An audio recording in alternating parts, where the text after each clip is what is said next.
Hey guys, thanks for tuning into my channel.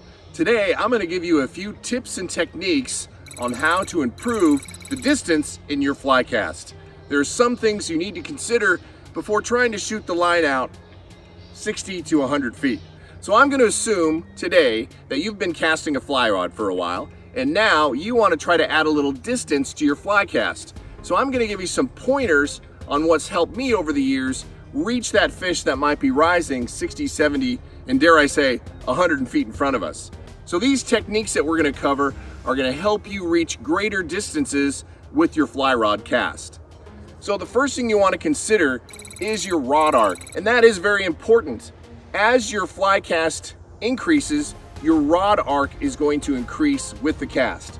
And what I mean by that is that on a shorter cast, you'll notice that the rod arc, the rod will only go back to about 10 o'clock and no further forward than 2 o'clock on a short cast.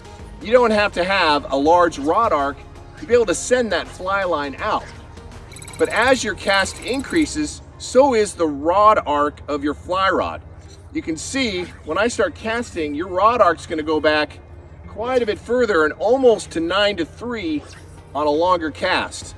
And I'll demonstrate shortly when we start casting. The next technique that you want to employ is the double haul. So you want to use your non-casting hand to help generate line speed and help load up the rod so all of that energy is transferred into the fly line to help you reach greater distances. And this is a critical technique to use whenever you're trying to reach distance in your fly cast. You've probably seen other videos that I've done on double hauling, but it's manipulating the fly line with your left hand. And as the line gets further and further out, that's going to become more and more important as you're trying to reach those greater distances. We're also assuming that you already know that it's very important to have a straight line path to the tip of your fly rod.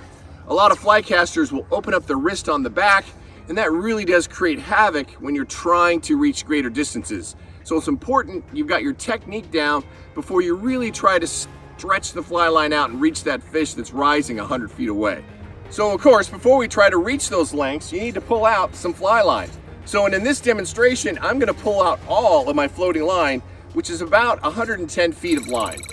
And while I'm doing that, it is critical to have a quality fly line attached to this reel if you're going to reach those distances. Fly line really does make a big difference when casting a fly rod.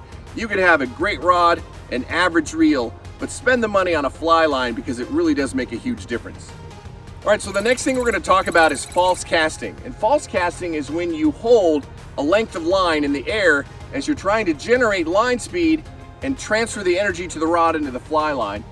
That is called false casting. And whenever you're trying to reach distances, it's important to learn this technique. Notice my rod arc, it's increasing as I get further and further into the cast. I'm using the double haul. Now I'm ready to fire the line out. And just like that, that was about a 90-foot cast. All right, so let's really punch the line out using all those techniques we just talked about. I'll back up so you can see me. All right, so let's really punch it out here this time using all those techniques. You notice the rod arc is increasing. I'm using my left hand to double haul, holding a lot of line in the air with the false cast.